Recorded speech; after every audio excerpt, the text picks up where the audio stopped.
Good morning, friends of the channel. Hello. So, today's video isn't just important, it's more than that. Because this is the video where we show you everything you need to know, absolutely everything. Before, during, and after painting a kitchen. So, what you need to do, how to do it, and how to behave after it's been painted. Many people say on the internet, yeah, but anyway, once painted, it doesn't last long because it gets ruined when I wash it. With other paints, with Magic Paint. No. Let's start from this assumption. There are kitchens done 8, 9, 10 years ago and they are still perfect today. People broke up, but the kitchen is still perfect. I wanted to point this out about the clients who had their kitchen done 10 years ago. They were among the first to believe in me. They've split up, but the kitchen is still perfect. I saw some pictures recently.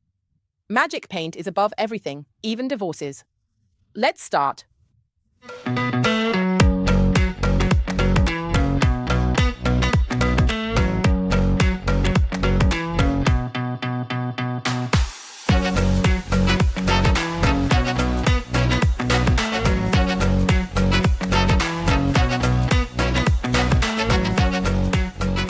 Why do you need to save this video and watch it several times before you start painting doors, kitchens, tables, or anything that's going to get a lot of wear and tear? Because today I'm going to show you how to paint a fridge, not a built-in one. So here we have a working fridge that absolutely needs to be saved and kept. Because these are the kind of fridges that are built to last for many, many years, but maybe the classic white finish doesn't quite match the aesthetic of your kitchen anymore. Second, kitchens that have been moved and dismantled but are still solid. This, for example, isn't a kitchen made of plywood. It's not a flat-pack kitchen. This is a wooden kitchen, so it needs to be saved. Maybe it's a bit dated in terms of color, but we're going to paint it. So, how do I deal with movable furniture in an open-plan area where the kitchen is on one side and other zones on the other? I want them to connect and relate, but I don't want it to look like a kitchen. So all the furniture on this side, where the piano is as well, you'll see it in a bit. They'll be done in one shade, in one color, while the other kitchen units, which are over here, will be done in a different color. Today we're not using the usual shades. I'm not going to use white. I'm not going to use light blue. We'll use Vin Brulé and a Nuit Parisienne. So we're creating a kitchen which is, in this case, a country style, because it's a country house with vaulted ceilings. So it will be very country. However, the result, if needed, can also be very, very modern. Be careful, because the finish changes everything. A matte or satin or protective coating creates one look, while a glossy protective coating creates a completely different style. We are going to modernize the cabinet doors, so we'll mainly be working on the doors and only on the areas where the wood is visible. The splashback has been very recently updated and modernized, so that's just been completely changed. And the worktop as well, so we won't be painting those too. We're also going to paint the dishwasher because the dishwasher is also external, not built in, and we want it to match the kitchen, so it will be the same color as the kitchen. Meanwhile, the fridge, along with all the other units on this side, will be Nuit Parisienne, two completely different colors. So, to recap, I'll show you how to prepare the surfaces, how to paint a fridge, the dishwasher, how to make all the elements work together, so how to prepare, how to do it. And then, most importantly, how to keep it looking perfect over time, what you should and shouldn't do. For example, you don't take a boiling hot pan and put it on something you've just painted, something that has happened in the past. So let's start with something very important. Our bar. Our bar done properly, because our bar is the only essential preparation to use with Magic Paint. Obviously, if you buy other products, our bar won't work. Our bar is only suitable for Magic. First of all, hot water boiling, and here it comes out very hot. One important thing. Our bar must be done and redone until the surfaces are completely clean. There's no point in making a big bucket of our bar. Just do it a little at a time. Here, for example, I have 5 fingers of water. I start adding ammonia, more or less a glass. Baking soda. 4 to 5 spoons, because together they clean a lot. There are people who say, Elisa, caustic soda cleans more. I've tried. I try everything. It's not like I'm saying this to act all high and mighty. I don't produce ammonia. I don't produce baking soda. If I tell you this method works, it's because I don't want to force you to buy products that only clean just so someone can make more money. because it's not necessary. And above all, I'm not encouraging you to try other methods because this one is optimal. Do you remember that kitchen with the really greasy extractor hood? And we said, our bar won't work here, it's too greasy. Let's try with caustic soda. Our bar actually worked better. Right, the caustic soda didn't degrease as much as our bar did. So hot water, baking soda, ammonia, but don't use this procedure if you're using other paints. If you want to test other products, do what you need to do following those guidelines. Our bar is only suitable for Magic Paint for cleaning surfaces before using Magic Paint. Why do I say our bar should be done several times? Because if the surface is large, not just a little cabinet, the water will become cloudy, dirty, it won't degrease anymore. It loses its degreasing and surfactant power. So, as soon as you see the water is filthy, you throw it away and make a new batch. This is absolutely essential. Our bar must be rinsed off. Many people actually don't know it requires rinsing. I discovered this happens in Europe as well. I mean, they wash everything, even dishes. And then not everyone rinse them off. Not everyone does it. So I start cleaning the surface, and the kitchen is still up. You really shouldn't expect our bar to foam up at all, because it doesn't do that, all right. Hot water, ammonia and baking soda won't make any foam, they just clean, that's it. The only way you can tell if you've gone over it or not is by checking if there's a very thin and slight white film left. Now, why exactly is that? Because when it dries, the baking soda on the surface eventually dries out and leaves noticeably lighter white marks. Here, of course, when we take the doors off, we'll also remove the knobs, and if there's any dirt underneath, we'll thoroughly clean it all up, obviously with the sponge, all right. This is what happens when our bar dries, that is, the white residue, the white doesn't damage anything, it's simply baking soda. It dulls the surface, makes it look nice, clean, and gives it grip. This is why you should always rinse the kitchen thoroughly. Always. All surfaces, and I repeat, all surfaces, should be cleaned with our bar. All right, so I splashed it on my face. So, emphasis aside, when it comes to spring cleaning, always remember that there aren't some surfaces that need to be treated one way and others that need to be treated differently.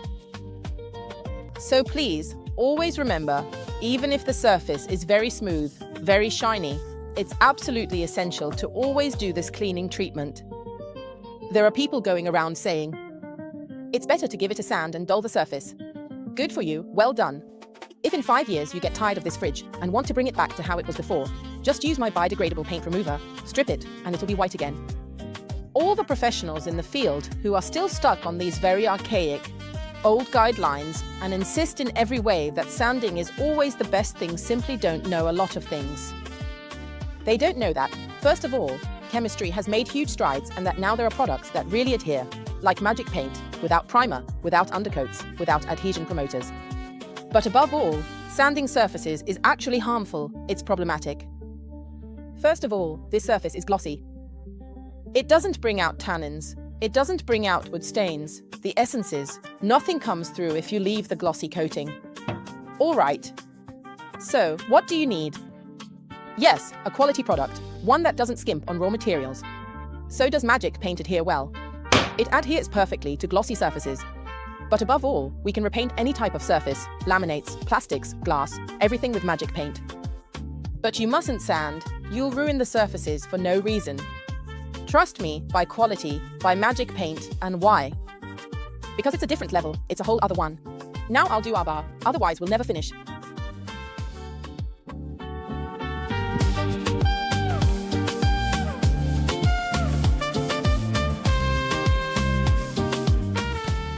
When we say that our bar needs to be done properly, everywhere, we really mean everywhere.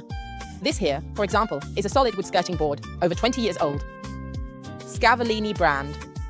We clean it thoroughly because we've noticed, over the years, it's rare to find skirting boards made like this nowadays, with solid wood. Look, this is solid wood, solid one. Skirting boards these days aren't like this anymore, I can assure you. But if you want it to last for many years, it needs to be cleaned properly. The surface needs to be purified of any kind of grease. Trust me, I guarantee it. I have skirting boards on staircases that I made 7 to 8 years ago, and they are still perfect. 2 coats of paint and 2 coats of protective coating. And they don't budge. You have to do each step properly. To avoid making a mess when assembling or disassembling a kitchen, you need to number the cabinet doors. We usually start from the top, giving each cabinet door a number, so 1, 2, 3, 4, 5. If you want to do this one in the same color, but we'll do it black, so 6 and 7. Just so you know where each door goes, all right. It's already happened that some people didn't number them, thinking, oh, I'll remember. But the problem is that they made a two-tone kitchen. For example, below torturelle, above dark sand. And they didn't remember firmly that it could be a different color. So Emma, what will she do? 1, 2, 3, 4, 5 with Vin Brulé, and on this little piece we'll write VB, as for Vin Brulé. These two here. They'll have their number and it will be written down NP Nuit Parisienne. This way, even when we're doing two-tone kitchens, we can be sure not to make mistakes. Another thing to pay close attention to is to unscrew the doors and if they are perfectly adjusted. So if they're straight, nice and level, be careful and avoid touching the adjustment screws. Because I know that sometimes when you put them back on, they get scratched. You've put them on in a rush, you haven't let the protective coat dry properly, and that way you force things. Careful, you need to unscrew from the main screw that's in the structure. This kitchen is made differently. It has hinges glued to the door. So the hinges can't be removed from the door. They can only be removed from the main structure. This is how you do it. As you can see, this is plastic and it's perfectly glued to the door, which is solid wood. This little screw here, on the left, is the adjustment screw for the mechanical part. This, on the other hand, is the screw that you unscrew to remove it from the structure. You remove it from here. I have already put it on my screwdriver, and I will leave the screw in question just like this, so I do not get the two mixed up. Thank you very much, Emma, for holding it for me. And there you go, these are very clever screws. These ones, because as you can see here, the hole hasn't just been made in the structure, but this bracket has been added, which will really help us when it's time to screw it back in. All you'll need to do is take it. Go here and do this, click, and you'll have the screw perfectly in place. As you can see here, Emma has written 6 NP. So door number 6 on top, NP. If you have doors that you can swap around because they don't have handles, or you've removed the handles, always draw a little arrow. This is the direction, this is the bottom, and this is the top. The arrow must always be pointing upwards. Now let's get to work, because we need to number them all, unscrew them all, and lay them out nicely to start painting.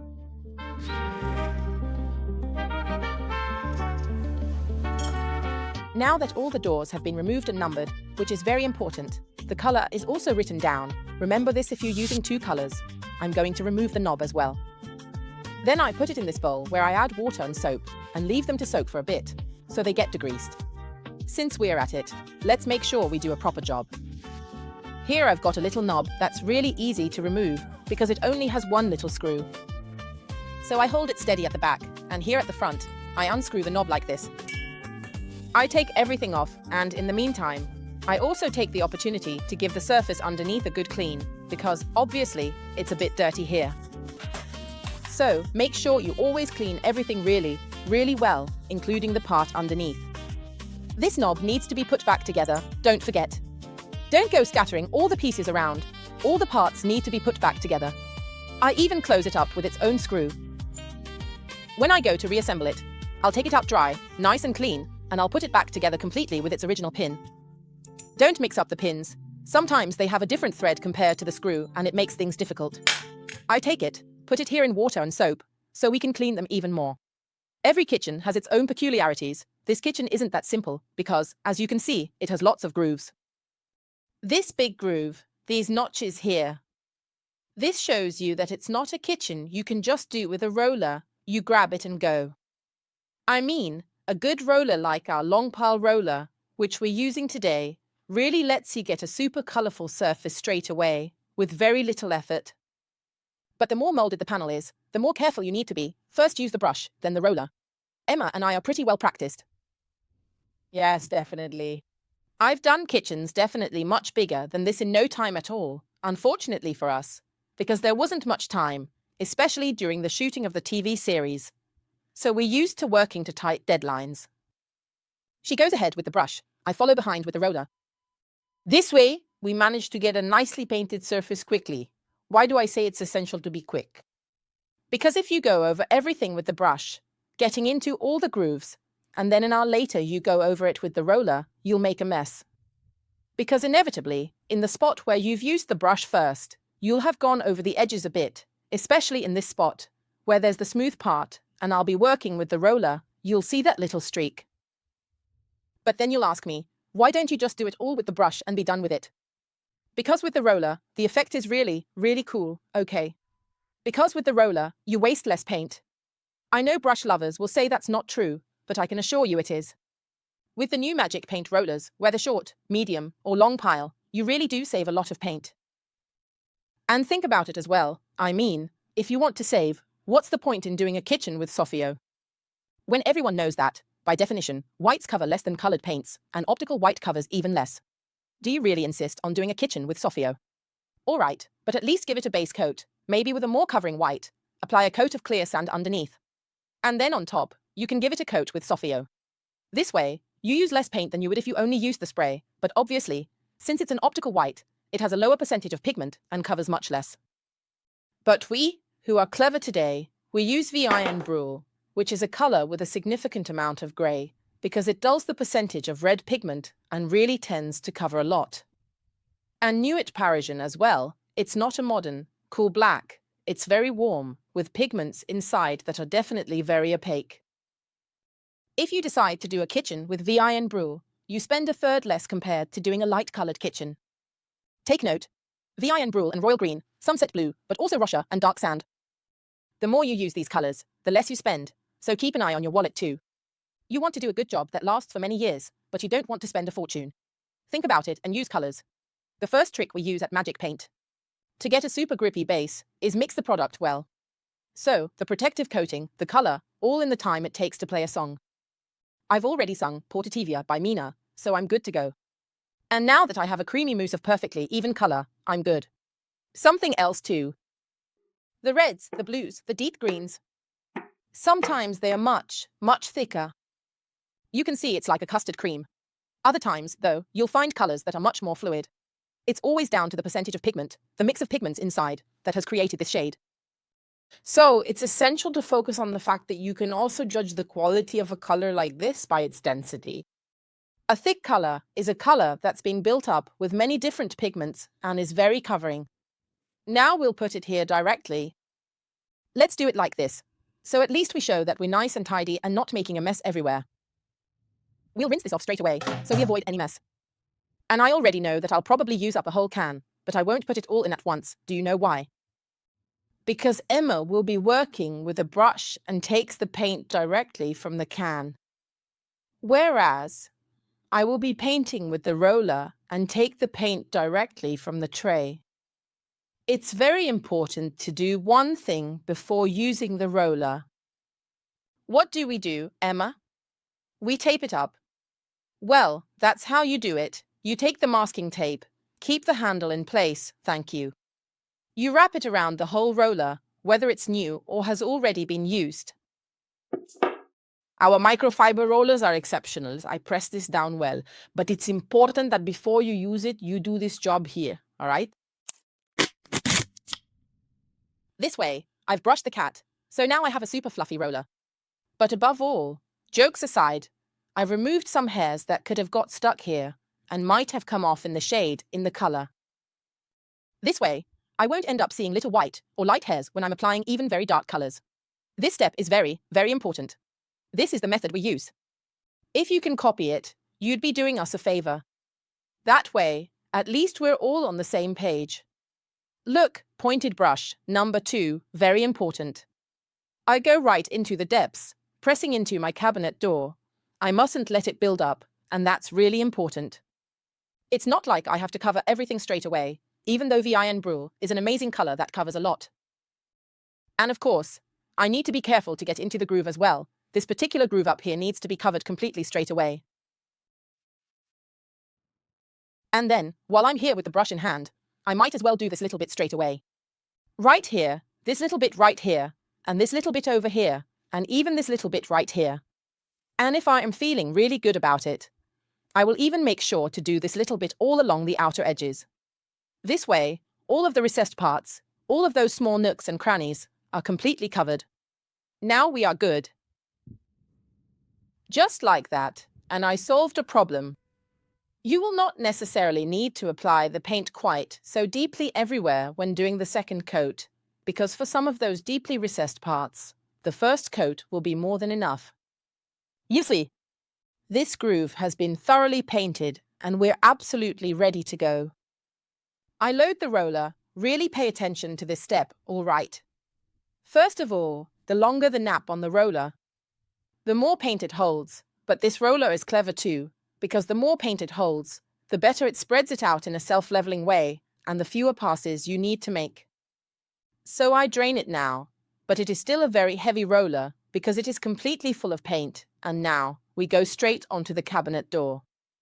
This way, you do not have to worry about it leaving any marks, such as that unwanted orange peel effect, because by applying just a little more, it will naturally self-level. But what do we often do as well to help the roller self-level even better? For the very next layer of paint, we carefully incorporate a very small amount of protective coating into the paint. I already do the edges, and I also remove any excess, because this roller should also be used like this, diagonally. And now I go over here. The last bit, I did a door in about 2 minutes. It could be, now it all depends on how long does it take to dry thoroughly. So if you're lucky enough, like we are today, to have a wood-burning stove nearby, a lovely big wood stove that makes the air really dry, then you're good, because this will dry in less time. Anyway, we've already got a hairdryer set up and ready for the spots further away from the stove, so that helps us speed things up. Because we can't spend a week doing this kitchen, we've got too much to do. So, first door done. Now, what are we going to do? Quickly, Emma carries on with the brush. I chase after her with the roller, and we'll see who wins.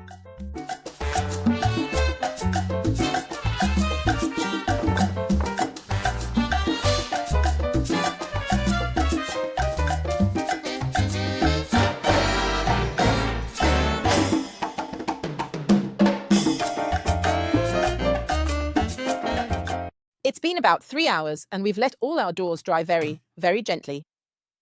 I've covered the tray with the Vin Brulé because it's still practically full.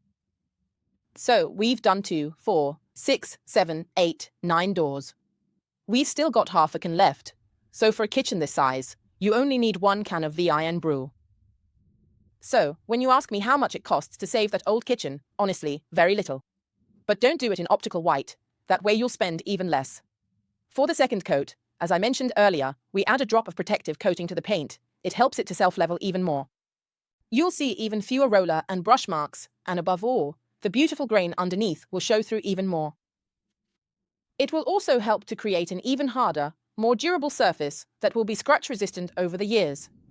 I add a little, let's say, for half a can that's left, 2 or 3 tablespoons of protective coating, like this. I stir it well so that it's completely mixed. I can even use the roller, which does an excellent job of mixing. And then we start with the second coat on all the cabinet doors. Second and final coat of color. As before, Emma goes ahead with the brush and I follow behind with the roller. Please, don't do what we're doing if you're in a cold environment. If it's November, if it's January, and you're working in a house under renovation where there's no heating, these timings won't work, but above all, if the environment is damp, it's no good. The kitchen, the doors, should be done when the air is warm and dry. When you're doing the tiles in the bathrooms, you can't just think that a little heater will do the trick. It doesn't work like that. It needs to be dry and warm deep down, so please remember, heating is important. As you can see, the color is now different. It glides beautifully over the surface, velvety, even, and it will self-level straight away. So you don't need to worry. You shouldn't worry that the roller will leave any marks on the surface. It only leaves marks if you are not being careful and press down too hard. Because I see you there pressing down with the roller and saying, well, if I press, I'll get all the color out and save some. Well, that's not good. No, it actually works the other way round. If you press down, you'll create loads of marks that will just get on your nerves later. But above all, You'll definitely need to do another coat, because by pressing you're actually removing paint. First coat on the dishwasher as well. And as you can see, it sticks perfectly. Obviously, we've washed with our bar really well here too. I went over the edge with a small brush, and now I'm going over it with my roller. Look at that, beautiful, just the first coat and already full coverage. Of course, we've carefully masked and the front part, the one with the controls and the front panel, where all the electronics are located, because we absolutely do not want to accidentally cover any of those components up. Quite the opposite, in fact. But everything else will then be the same as the kitchen with the Vin Brulé.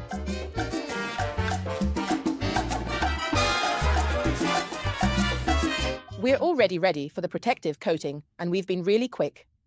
I repeat, if you're lucky enough to have, like us, such an extreme heat source, like a wood-burning stove, a pellet stove, or even just some nice hot radiators, it really doesn't take long at all, because the air is dry, which helps to dry the paint. Now, how do you know when the paint is ready for the protective coating? That's a common question. How can you be sure it's the right moment? Consider two things. If the house is heated, great, you're halfway there. If it's heated with something like this, you'll finish much quicker. If not, that's not good. Why? Because if we're working in summer, May through September, it's hot. If you're somewhere warm, like Sicily or Sardinia, you're not where we live, which is more humid. Let's say you're fine, even if there's no heating, but in any case, make sure you carefully consider when to start a job like this. But how can I tell if the surface is perfect? Put your hand on it. If when you touch it, you feel a surface that's normally cool, but not wet, not damp, but you feel the surface is nice and dry, you don't feel any dampness or wetness from the paint that's still drying, then you're good to go. So, even if the surface is plastic, when you touch it, you should still feel a dry surface, not a damp one. That's the solution. Now let's start with the protection, and on a kitchen, I always recommend 2 coats. Who does 3? That's over the top. So, guys, you need to think about this. Here, we apply 2 coats of paint, 2 coats of protective coating. Well, that's 4 coats, so how are we supposed to do 3 coats? I've heard people say, 4 is better. It's always best to go overboard, right? So the reason you shouldn't apply too many coats of protective is because you end up creating a surface that's too elastic, too rubbery, and instead of being scratch resistant, it's the opposite. It wears out even more. Which, by the way, is exactly what happens when you do the tops. 4 coats of protective coating, thinking it protects more. Then what? Boiling water spills and the top gets white stains. Then, by chance, you use a hairdryer or the water evaporates as it dries, and it goes back to its original color. Why does that happen? Because the layer of protective coating is so thick that it traps the moisture from that stain, which might be from the boiling water. And it looks like it's stained, but when it evaporates, it disappears since you put on too many coats of protective coating. Magic Paint says 1 coat is enough to protect. For kitchen cupboard doors, apply 2 coats because they wear down quickly. All right, but not a 3rd one. No, otherwise don't choose Magic Paint. Because I've also had people who bought floor protective coating and used them on the kitchen. Shame that it ended up turning yellow. So, it's up to you, do as you like, but you need to trust the guidelines I give you. Otherwise, it's no fun anymore, and we won't enjoy ourselves. So here, on all the doors, we'll apply 2 coats of protective coating, all right? And we'll apply them just as I'm about to show you now.